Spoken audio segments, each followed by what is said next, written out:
Bueno, bienvenidos a una nueva temporada de Más 54 Código País, temporada 2021, segunda temporada en las redes sociales, pero primera temporada en la pantalla grande. Vamos a salir por el canal Somos, estamos saliendo por el canal Somos. Quería agradecer a las autoridades del canal, especialmente a Luciano Rubio, a Rafa Bordenave. La verdad que gracias por confiar en este proyecto de Más 54. Hoy tenemos un entrevistado que tuve el placer de conocerlo hace unos meses en un recital en la terraza del Teatro Picadero, de mi querida amiga Ana Fontán, donde estuvo acompañada, entre otros músicos, de este talentoso músico de primera, guitarrista de la hostia, un hacedor de cultura, que hace unos meses acaba de lanzar su nuevo disco, Horizonte de Sucesos, y tiene una emisión en podcast imperdible llamada El Musicópata, ya vamos a hablar, donde bucea en las profundidades reflexivas de la música y de la cultura argentina en general. Bienvenido a Más 54 de Código País, Rafael Varela, ¿cómo estás? ¿Cómo andas, querido? ¿Cómo va? ¿Cómo anda todo? Bien, por suerte. Gracias por estar con nosotros, Rafa. No, por favor, un placer. Gracias a ustedes, a vos por llamarme. Bueno, Rafa, vamos a empezar. Este es el ciclo Trayectorias de Más 54. Te voy a preguntar la pregunta clásica que te han hecho muchas veces. ¿Cómo empezaste a darte cuenta que querías ser músico? Sé que leí por ahí que a los 8 años te regalaron un disco de los Beatles, por ahí pasaba la mano.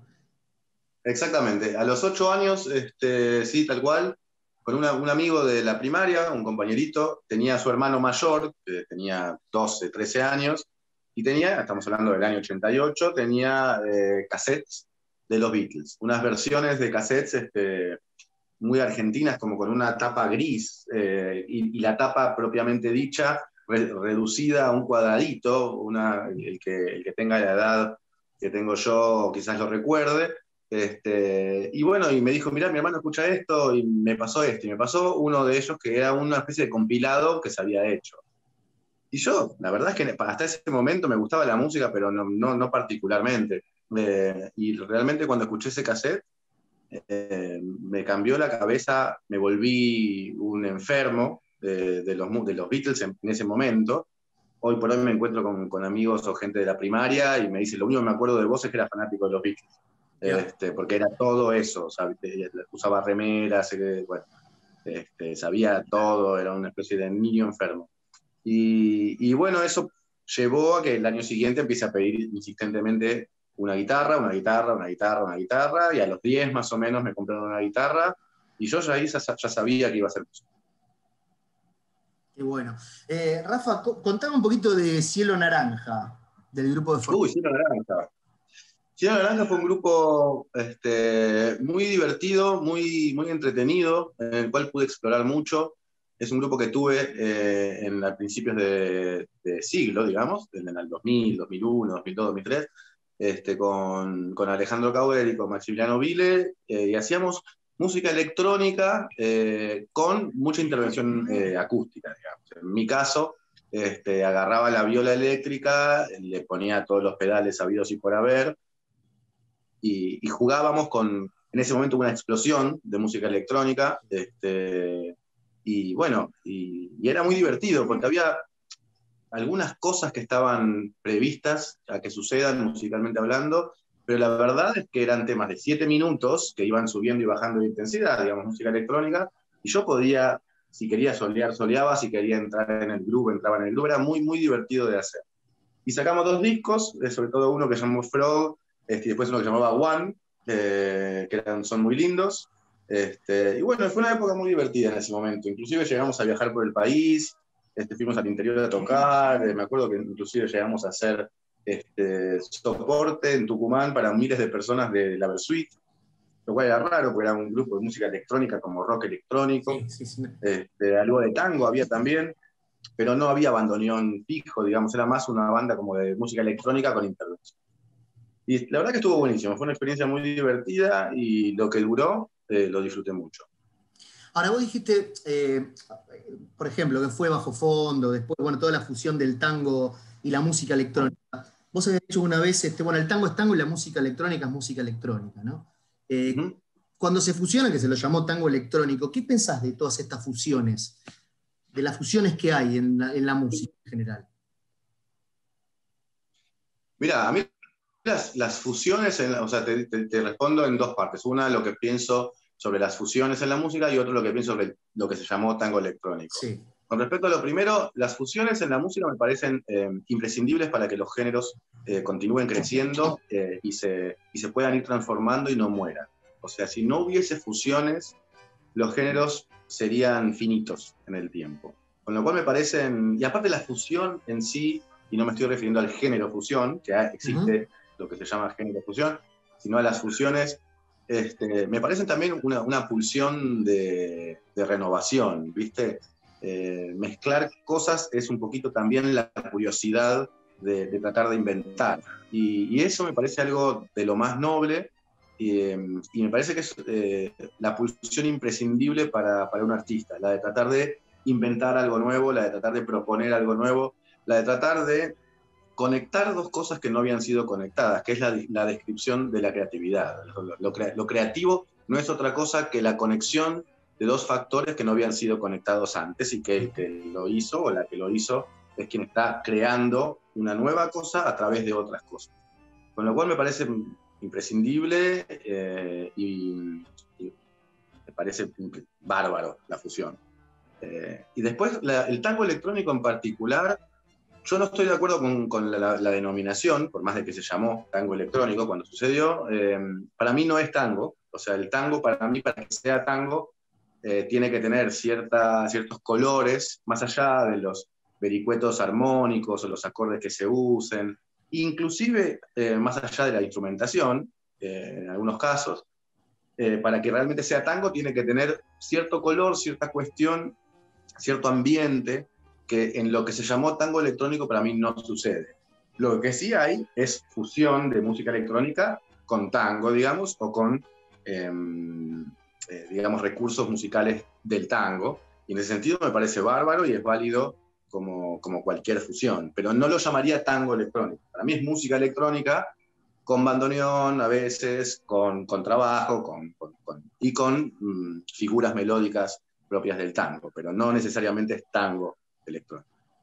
Bueno, vos fijate cómo nos cuesta a veces aceptar estas innovaciones, ¿no? Que hacen lo que vos dijiste, enriquecer la música, porque si no sería finita, a darle un dinamismo diferente. Digo, me acuerdo de Borges criticando el tango cuando se hizo canción, porque decía, no, esto ya perdió el malevaje, ¿no? Lo que tenía de compadre. Hablemos de Piazzolla y ya está. Sí. Piazzolla directamente, había taxistas que lo bajaban del taxi cuando se subía para viajar.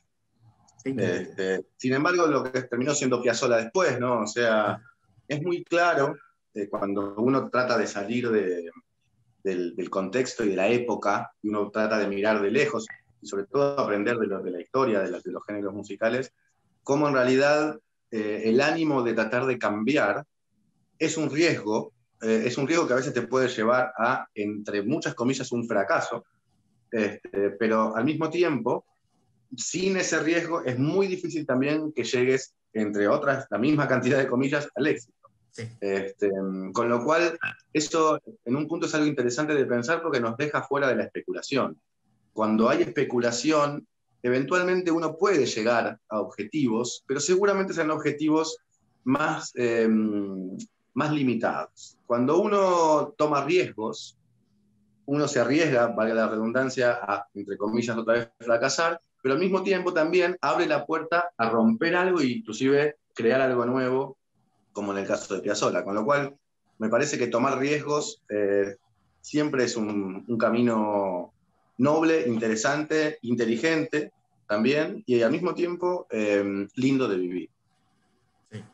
Rafa, vos te criaste con el rock, y bueno, yo escuchando tus podcasts un poquito, buceando ahí en la historia del rock nacional, uno de los referentes que tenés, aparte de, bueno, Charly, Fito, Cerú, que más o menos son mis referentes también, musicales en ese entonces, y lo siguen siendo, el Flaco Spinetta. ¿En qué influyó el Flaco Spinetta? Está tatuado, algo que en el podcast no puedo mostrar, tengo un tatuaje ahí. Que es el durazno sangrando. Sí, no puedo mover el brazo. Se ve, ahí se ve. Buenísimo está. Está lindo. Es un dibujo de él, eso. Bueno, el Flaco influyó, bueno, con eso dijiste todo, lo tenés tatuado. Sí, el Flaco. Bueno, después de los Beatles, de la imagen, de la situación que te conté antes, de cuando tenía el cassette de los Beatles, me pasó lo mismo en la casa de un amigo, de ir a la casa, tener también 10 años, 11, ponerle, yo ya a esa edad, ya después de lo que me había pasado con los Beatles, cada vez que entraba a una casa y había compacts, CDs, cassettes, etcétera, me ponía a investigar qué había. Y uno de los CDs que encontré, ya había CD, pues estamos hablando ya del año 90, Aparece el Discman. era el disco de Almendra, claro, el del hombre de la tapa, viste, que está con la sopapa y el pañuelo y eso. Y me llamó mucho la atención y lo puse. Y bueno, ya empezó el otro costado de al menos lo que ahora es mi profesión, digamos. Hoy estaba escuchando uno de tus podcasts y una frase hermosa que me pareció re interesante mismo para debatir y todo, es, bueno, el rock nacional, porque cada lugar, ¿no? Y de hecho vos pedías que por favor la gente, no sé, de todas partes del mundo, en España, en todo, cómo fue esa corriente del rock transformado a lo que se denomina rock nacional, ¿no? El rock nacional, por lo menos en este país, le dio la impronta de calle que no tenía el rock en otros lados. Totalmente. Un poquito más con eso. Es que yo pienso que hay una cultura. A ver, en los países del primer mundo, que es donde nació el rock, digamos, Inglaterra y Estados Unidos, básicamente, si le querés, se puede extender un poquito a otros lugares de Europa, pero básicamente es Inglaterra y Estados Unidos. Al ser del primer mundo, por más de que por supuesto que tienen pobreza y tienen marginalidad, etc., no hay cultura tanto de esa marginalidad. No se transforma en una cultura propia de un lugar que termina dando colorido, en un sentido no necesariamente positivo, sino lo más objetivo que se pueda, a un espacio, a una geografía.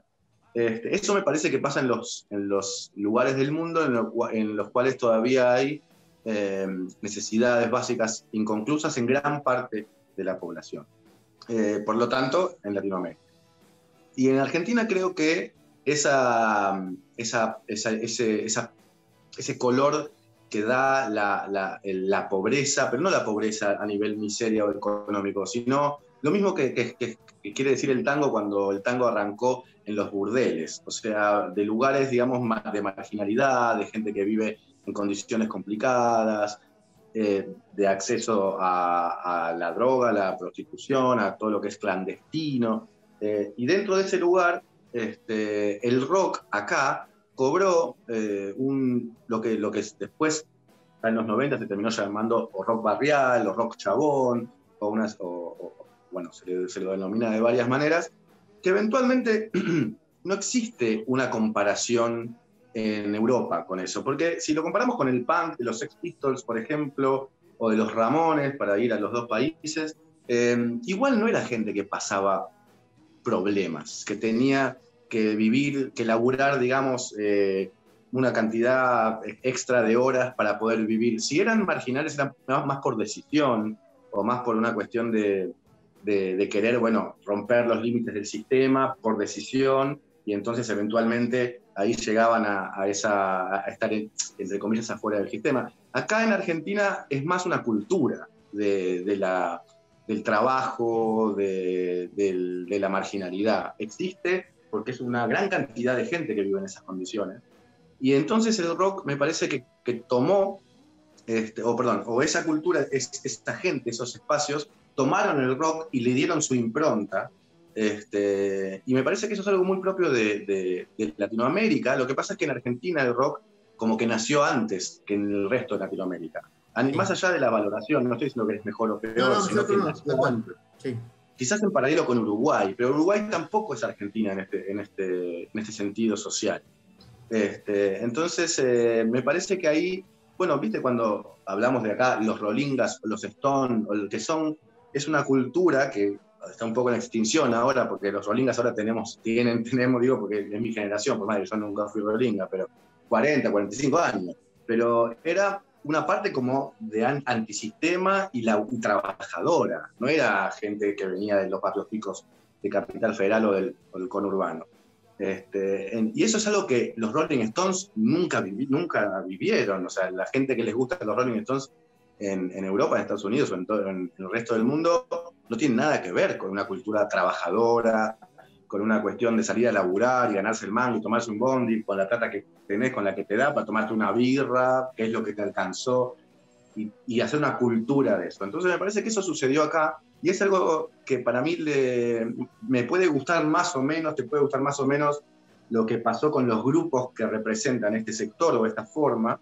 Te pueden gustar más, digamos, musicalmente, digo, es una cuestión de gustos eso, Sí. pero sí es algo interesante de rescatar el hecho de que haya existido rock marginal, digamos. Y eso me parece, y marginal por necesidad, no marginal, como repito, porque sean ingleses que no tienen ganas de salir a trabajar porque el sistema les parece choto y se fueron a pincharse con una droga que sale muy cara, que igual la tenés que conseguir la plata, sino a darse con lo que tenés y entrar en una que, bueno, más allá de la cuestión social que podemos analizar, a nivel musical es un color que no existe en Estados Unidos ni en Inglaterra, y que sí existe, y muy importante, porque después terminó siendo Los Redondos, empezó con Manal para mí, pero terminaron siendo Los Redondos, y bueno, toda la caterva de grupos de rock and roll que todavía siguen existiendo.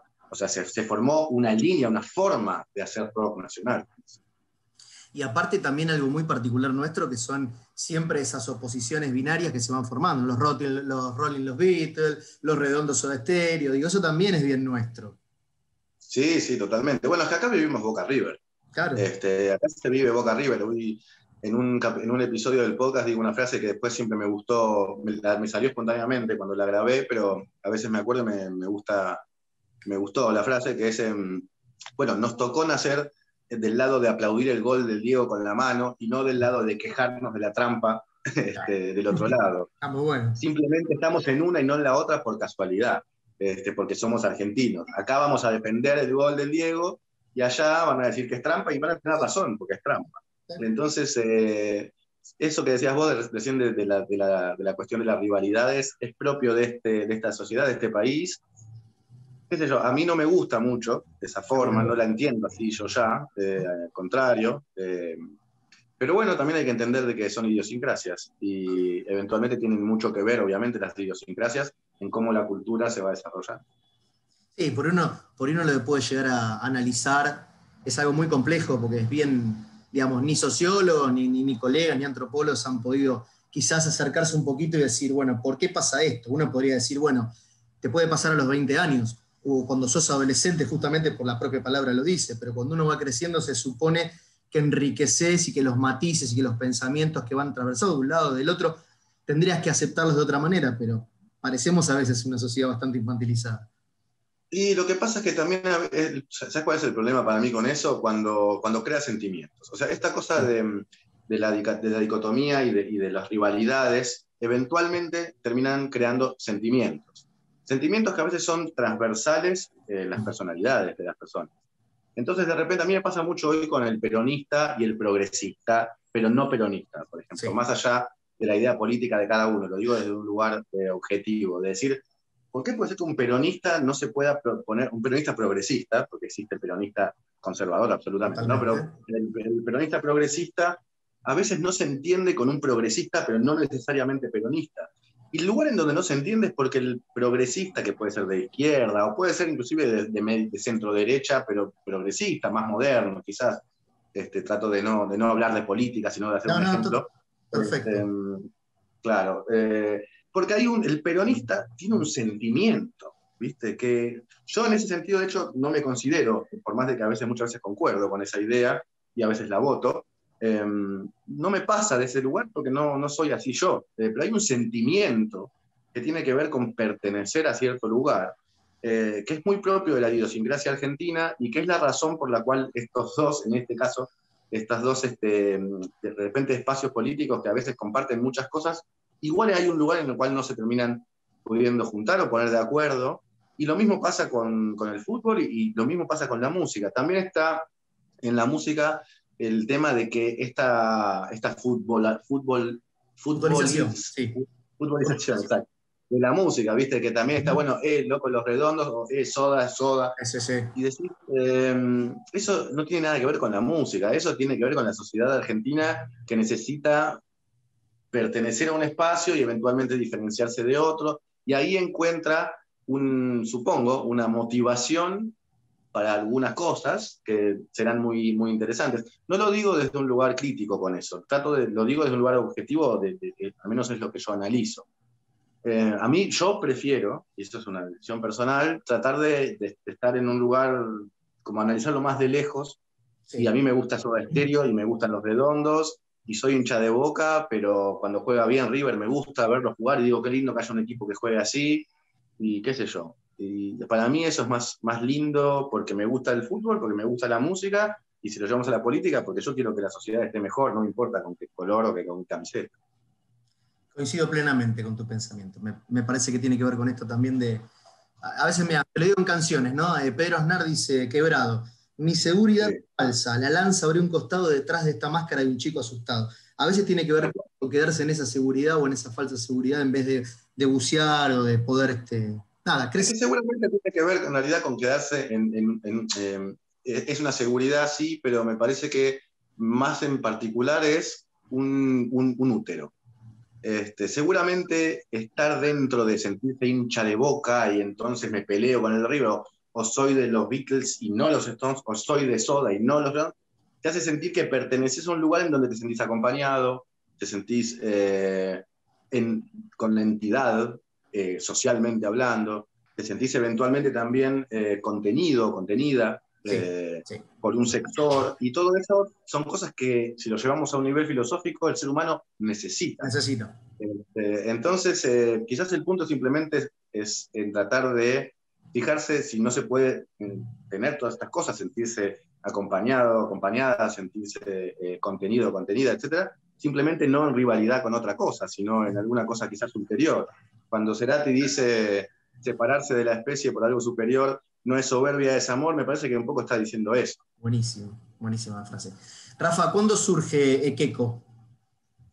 El Queco surge después de Cielo Naranja, en el año 2005-2006, cuando en ese momento mi profe de viola, que después terminó siendo uno de mis mejores, hoy es uno de mis mejores amigos, Pablo, que era mi profesor, me dice, lo cual para mí fue muy loco porque era mi profesor. Yo tenía 22, 23 años, estaba estudiando en Berkeley Jazz, pero como no había una escuela de rock, digamos, y me gusta mucho el rock, estudiaba con él, me dijo, che, hagamos una banda. Y bueno, y ahí hicimos Ekeko, y bueno, fue una banda que duró un montón de años, por más de que sacamos solo 2 discos. Es una banda que quiero un montón, es una banda en la cual aprendí mucho de la música que hoy concibo, en la cual pudimos usar todas las referencias y los recursos que los dos teníamos, porque Pablo y yo éramos más o menos los que guiamos la banda, y los dos teníamos los mismos gustos musicales, las mismas estéticas, digamos, en un punto. Entonces pudimos utilizarlas ahí de una manera un poco más moderna, digamos, más actual, porque moderno es otro punto muy polémico, es una palabra que no quiere decir mucho, la verdad. Y bueno, es lo que yo llamo mi banda de rock, por más de que ya no existe, porque ya nos separamos en el año 2015 más o menos.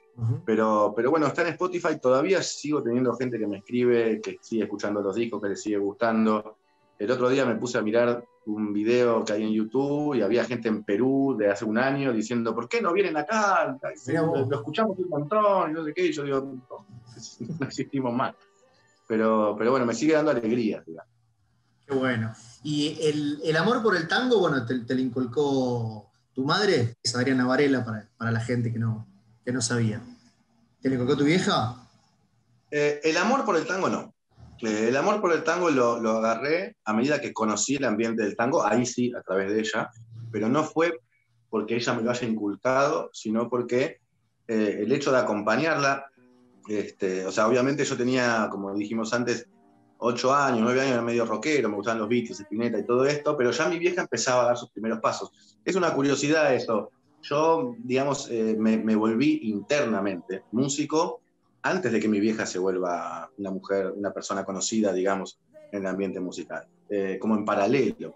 Entonces, Claro. cuando ella empieza a trabajar mejor y empieza a hacer algunas giras chiquititas por la costa, aquellos que estamos hablando de años 90, 91, yo ya estaba medio fanatizado con la música y dije, uy, mi mamá se está dedicando a esto, voy a ir a todos los recitales que haga, estar ahí a ver cómo es, a ver a los músicos, Y aparte del mundo, ¿no? la realidad. Claro, y ahí empecé a conocer el ambiente del tango, porque bueno, obviamente ella se dedica a ese género, y el hecho de conocer maestros, porque tuve la suerte, yo siendo muy chico, de conocer a Leopoldo Federico, bueno, obviamente a Roberto Goyeneche, con el cual tuve muchísimo contacto, qué sé yo, a Juanjo Domínguez, a Rodolfo Mederos, a Antonio Agri, a gente muy importante que los vi grabar, los vi tocar, obviamente los vi charlar, los vi escuchar lo que grabaron y pensar, los vi probar de nuevo una toma, una serie de cosas, además de ir después a los shows y verlos en vivo. Entonces eso hizo que ame el tango, y tiene que ver más con haber acompañado en paralelo lo que mi vieja iba haciendo, más que ella me lo haya conscientemente, digamos, tratado de trasladar. Rafa, junto a Pablo Marchetti, bueno, que aparte de trabajar en la radio, junto a una amiga, María Rossi Gallo, fue el fundador de la revista Barcelona, que está todavía, formaron un dúo tanguero, ¿no? ¿Cómo fue esa experiencia? Porque aparte Tangócratas, que tenía que ver con los sácratas y con el tango, la anarquía y el tango. Y en un punto sí, bueno, él siempre se declaró anarquista. Yo siempre me declaré socialista, no me siento igual muy representado, la verdad, por el socialismo argentino, pero digamos, desde un lugar objetivamente sí me declaro socialista, pero bueno, con cierta simpatía por el anarquismo y por el no sistema, obviamente, sobre todo desde un lugar afectivo, más que, sí. Quizás más que real. Yo adhiero mucho, así que adhiero mucho hoy en día eso, así que... Ahí va, bueno.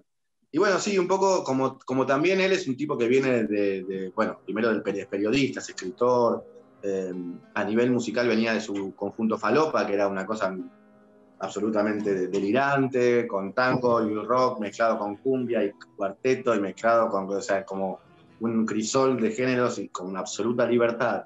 Y yo, ya para ese momento, cuando arrancamos el dúo con Pablo, era un guitarrista, digamos, de tango, pero con un perfil personal, porque yo no me considero un guitarrista de tango tradicional, porque le meto cosas de jazz, le meto cosas de rock, hago como mi manera de tocar tango. Entonces, bueno, si hicimos un grupo de tango, queríamos igual que se entienda que era anarquista desde el punto de vista cultural, musical, artístico. Como que no tenía reglas y como que íbamos a hacer un poco lo que nos pintaba con el género. Entonces nos pareció bien que Tangócratas sea la denominación del grupo y de nuestro primer disco. Rafa, ¿no querés tocar un tema? El que vos quieras. Dale, cómo no. Voy a tocar el corte de mi primer disco solista que nombraste vos cuando me presentaste, que se llama Horizonte de Sucesos, como bien dijiste. Dale. Y este tema también se llama Horizonte de Sucesos.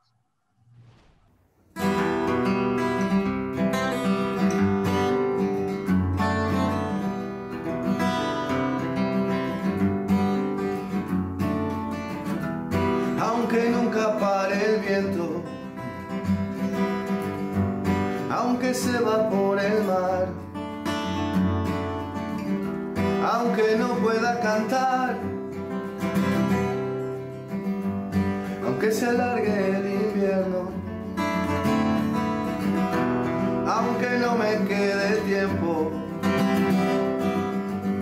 ni dinero en el cajón, aunque no pueda sentir y no pueda interferir el horizonte de sucesos, voy a estar despierto cuando sea la ocasión de caminar. Voy a estar atento ante cada vibración en el umbral.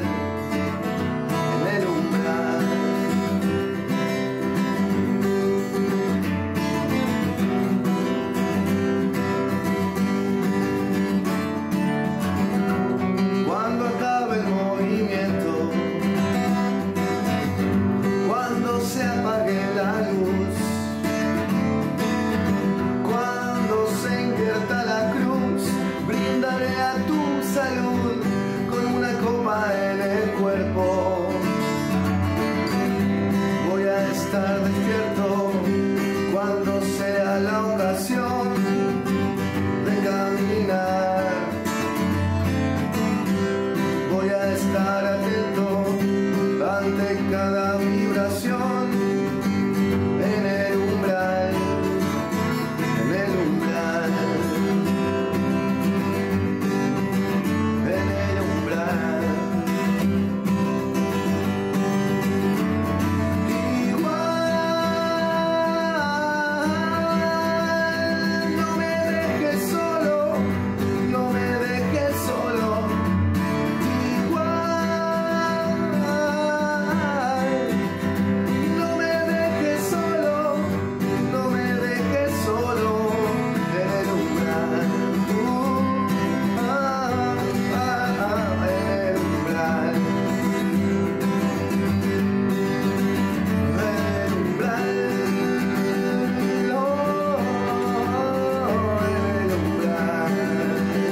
temazo. Vos sabés que yo estuve escuchando el último disco y todo, pero me da esa sensación como cuando descubrí a Fito Páez, cuando descubrí, viste, que esa originalidad, tenés una originalidad en las canciones fabulosa.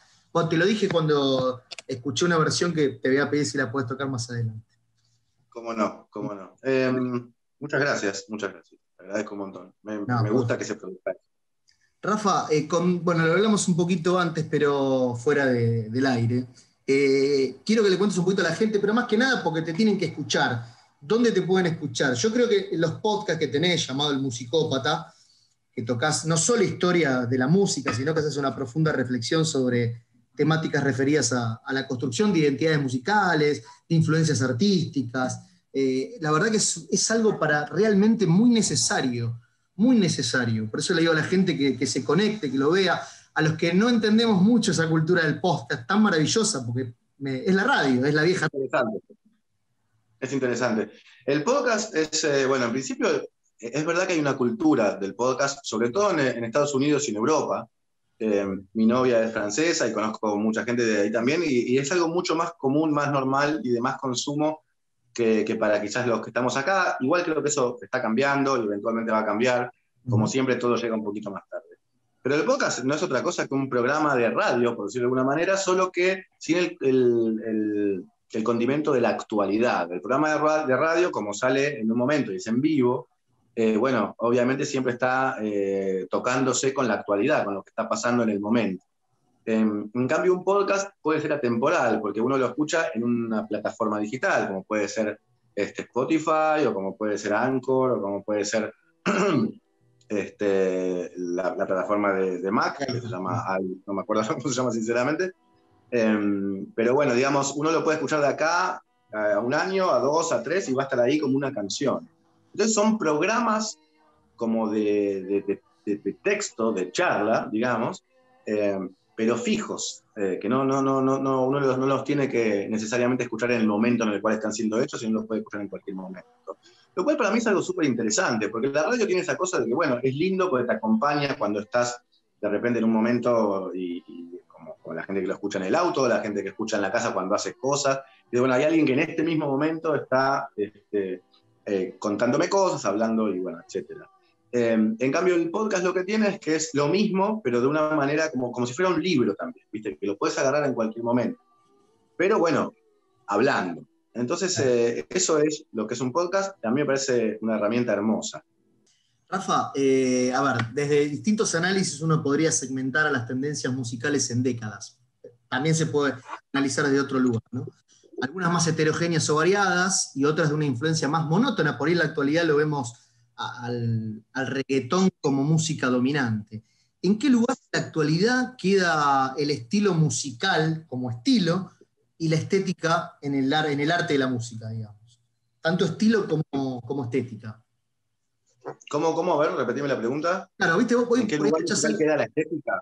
Claro, hoy escuchás bueno, siempre hay décadas marcadas por músicas dominantes, pero yo no sé, quizás es una apreciación, quizás es un juicio de valor, creo que falta un análisis más profundo, pero uno escucha el reggaetón, digamos, está muy presente, como si la música fuera solamente una música de baile.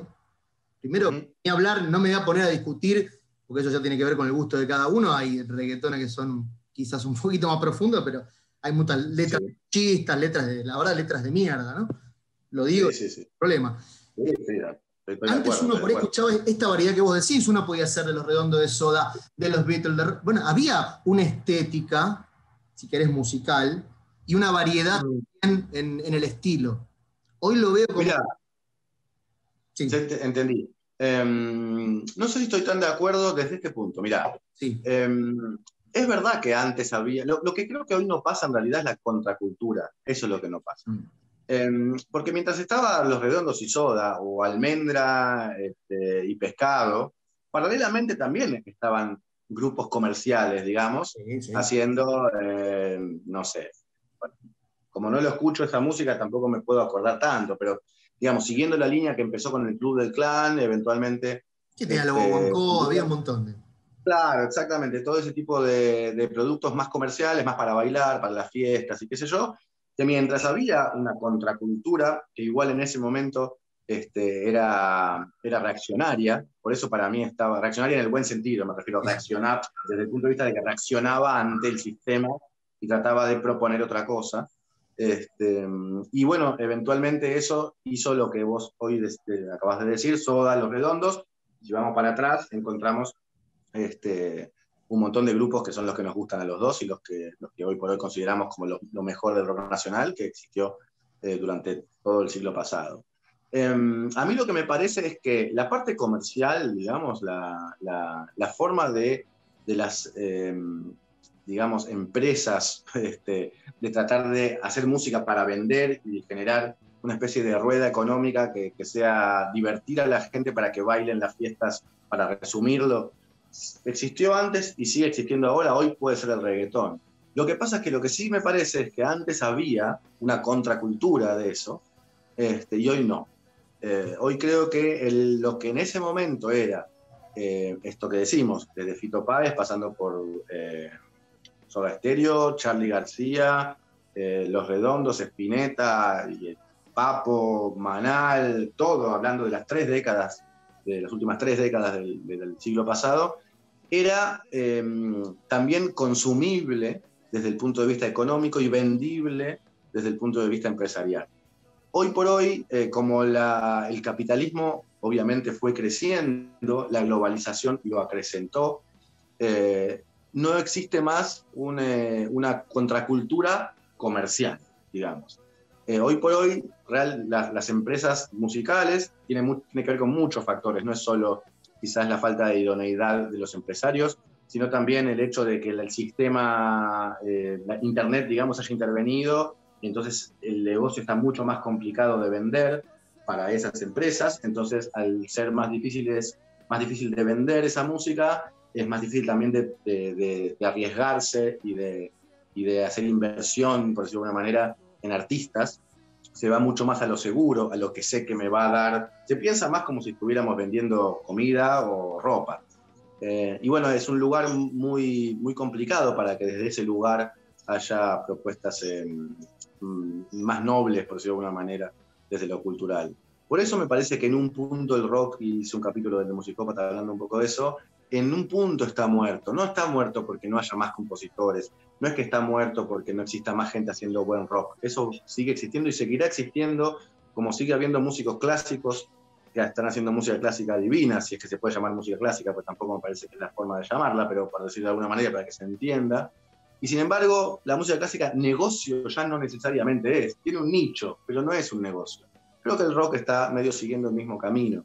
Después, la música comercial, la música para bailar, la música para los boliches, la música para la joda, existió, existe y va a existir siempre. Rafa, ¿qué haces vos para mejorar como músico? ¿Qué haces? Buena pregunta. ¿Qué hago para mejorar como músico? Lo primero que hago es tratar de luchar contra lo que creo que es cierto y verdad. Cada vez que crezco, y no es un aprendizaje que lo esté sacando de la música, sino de la vida, me doy cuenta que tener certezas, excepto una o dos, digamos, es un error. Que mantenerse en un lugar de completo cambio o de apertura hacia el cambio es un acierto. Entonces lo primero que hago es tratar de que nada que haya pensado hace 2 años me premedite lo que puedo pensar hoy. Trato de siempre estar abierto, trato de escuchar a la gente que sabe más, y sobre todo trato de no ser muy influenciado por mi contexto. Eso, quizás te diría más que eso. O sea, eso es lo más importante en realidad. Tratar de no estar muy influenciado por el contexto. Hoy por hoy, para ser músico, más allá del género que uno esté, o más allá de la edad que tenga, o la situación económica, o lo que sea, uno dice, bueno, hay muchos factores como el target, el mercado, no sé, la radio, el internet, YouTube, y todos son, digamos, entidades que te dicen cómo deberías ser para poder, entre comillas, funcionar o tener éxito. YouTube te dice, sea así, mostrate de esta manera. El mercado te dice, sea así, mostrate de esta manera. Los medios, las redes sociales te dicen lo mismo, te dicen, hace esto. Hay muchos espacios, pero todos te dicen cómo ser, qué hacer. Y me parece, a mí al menos, yo no digo que esté mal, obviamente, seguir esas indicaciones. A veces está bien, de hecho, y a veces yo también las trato de seguir. Pero hay un lugar en el cual yo trato de no darle bola a eso y decir, para mejorar como músico yo tengo que hacer lo que a mí me da ganas de hacer. Hacerlo lo mejor posible, pero lo que a mí me da ganas de hacer. Porque en el caso de que... Porque me interesa más ser buen músico y que si en algún momento yo no estoy, a la gente que le quede lo que hice yo, le quede algo que tenga ese valor, el de buscar ser uno, más allá de si me da mejores, si me es más o menos redituable, si me da más likes, menos likes.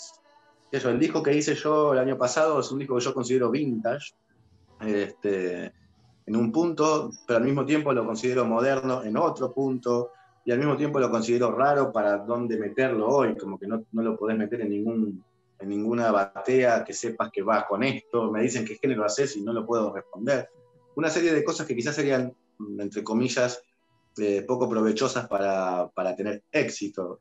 Pero la verdad es que no, justamente es eso lo que me hace mejor músico, no buscar tener éxito. Bueno, pero es lo que yo te decía antes. A ver, vos escuchás Ciudad de Pobres Corazones de Fito Páez y tenés el funk, tenés el rock, tenés... tu disco es genial. Yo escucho, que te lo voy a pedir al final, Garúa, o escucho Horizonte de Sucesos. Tiene una originalidad que justamente no lo puedes encasillar, pero eso es la riqueza que tiene tu disco. Eso es maravilloso. Y bueno, te agradezco. Que te pase esto es un poquito de una victoria en este sentido, así que muchas gracias. No, por favor, ¿sabés que me haces acordar a Alberto Cortés? No puedo recordar el tema, pero él termina diciendo en una canción, dice, yo sé que mi éxito depende de la gente, pero eso no me obliga a ser lo que no soy. Es un poco... Totalmente. Es que es un poco eso. Es un poco eso, y en ese sentido yo también, volviendo a Spinetta, creo que esa enseñanza la da el Flaco mucho en su obra. Él siempre fue un tipo que equilibró muy bien lo que hacía con respecto al contexto con lo que él tenía ganas de hacer. Nunca fue un cerrado al contexto. Cuando hizo sus últimos discos son discos de producciones modernas, en el cual el contexto se entiende mucho, la intervención de música, de instrumentos electrónicos o de cuestiones de postproducción. En el momento en que hizo Almendra era como escuchar a los Beatles, pero argentinos. Siempre estuvo conectado, pero nadie puede decir que Spinetta haya hecho la música que se esperaba que haga. Él siempre hizo la música que él quiso. Bueno, eso para mí es, más allá de la empatía que me produce musicalmente y de lo que me emociona musicalmente, como enseñanza me parece lo más interesante de su obra. Rafa, la televisión es tirana, nos queda poco tiempo. Quería jugar con vos, nada, voy a cortar, tenía un par de canciones, siempre hay un segmento, yo juego con letras de canciones, sé que a vos te gusta, adivinás quiénes son fáciles, es más para vos, y te pregunto, me gusta estar al lado del camino, fumando el... Fito Páez. Muy bien. Si tuviera que estar al lado del camino, ¿qué observarías? Si tuviera que estar al lado del camino, que observaría el cielo. Qué bueno. Muy bueno. Yo caminaré entre las piedras hasta sentir el temblor. No, Gustavo Cerati, obviamente. Sí, señor. ¿Cuándo sentiste que caminaste sobre un terreno irregular como son las piedras o hasta sentir un temblor, justamente? Muchos momentos de mi vida. Muchos momentos de mi vida. Pero te diría que para no ahondar en anécdotas concretas y decirte una era, toda mi adolescencia. Perfecto. Y esta, como un niño caminando sin saber, yo me quedo sin tu voz. Como un viejo evocándose la llave, yo me quedo sin tu voz, que me habla como la primera vez. ¿Quién es? Bueno, esa es la canción que le hice, que me salió componer cuando el Flaco se murió, 2 o 3 días después de su muerte. Estaba muy triste, obviamente, como todo el mundo, y le compuse eso, y esa frase que decís me gusta, porque habla de, bueno, como un niño cuando no sabe, y como un viejo cuando añora. Siempre lo que no, cuando el niño lo que no tiene es lo que va a tener después, cuando gana experiencia. Y el viejo lo que no tiene es lo que tuvo, la fuerza, la juventud que tuvo cuando era más joven. Entonces, desde esos dos extremos de la vida, la niñez y la vejez, y la falta, yo sentí que me quedaba así, digamos, cuando el flaco se fue. Qué bueno.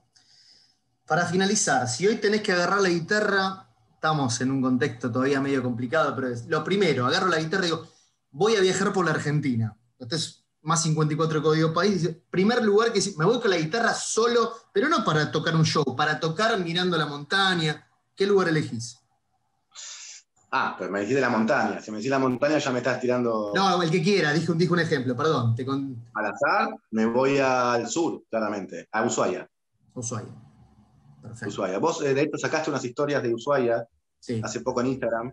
No sé si te lo vas a editar o no, pero ya que lo mencionás, y dije, ¿no? Me dio ganas de hablarte, porque para mí Ushuaia, cuando lo conocí, fue realmente algo...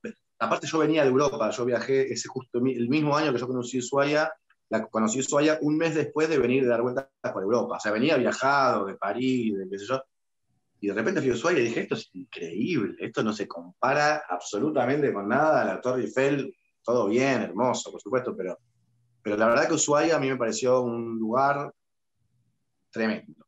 Y si me decís eso, yo me iría a Ushuaia. Es un lugar espectacular. Rafa, para cerrar, ¿tocás tu versión de Garúa, puede ser?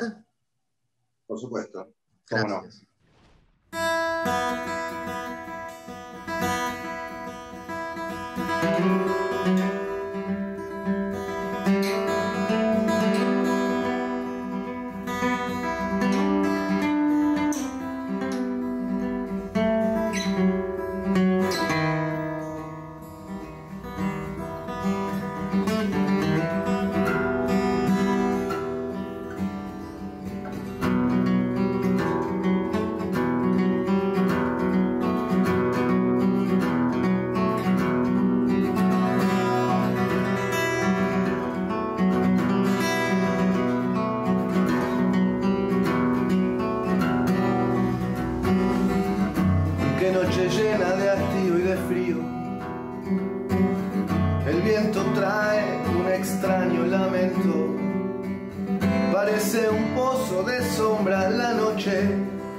Con sus púas en mi corazón, en esta noche tan fría y tan mía, pensando siempre lo mismo me abismo, y por más que quiera odiarla, desecharla y olvidarla, la recuerdo más, la recuerdo más.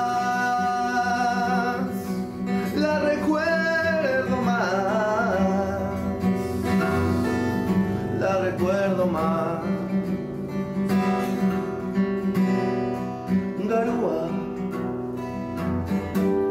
solo y triste por la acera va este corazón transido con tristezas de tapera, sintiendo tu hielo, porque aquella con su olvido hoy le ha abierto una gotera.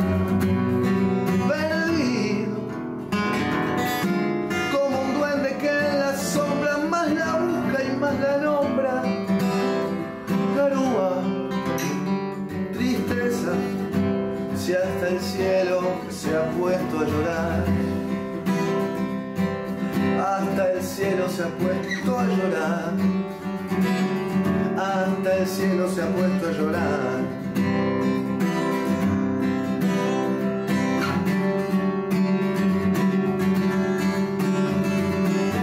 Qué noche llena de frío, si hasta el botón se piantó de la esquina, sobre la calle la hilera de focos lustra el asfalto con luz mortecina, y yo voy solo y siempre aparte, esperándote. Las gotas caen en el charco de mi alma, hasta los huesos calados y helados. Y humillando este tormento todavía pasa el viento, empujándome, empujándome, empujándome, empujándome. Garúa, solo voy triste por la acera, va este corazón transido con tristezas de tapera, sintiendo hielo, porque aquella con su olvido hoy le ha abierto una gotera, perdido como un duende que en la sombra más la busca y más la nombra. Garúa, tristeza, si hasta el cielo se ha vuelto a llorar. Garúa, tristeza, si hasta el cielo se ha vuelto a llorar.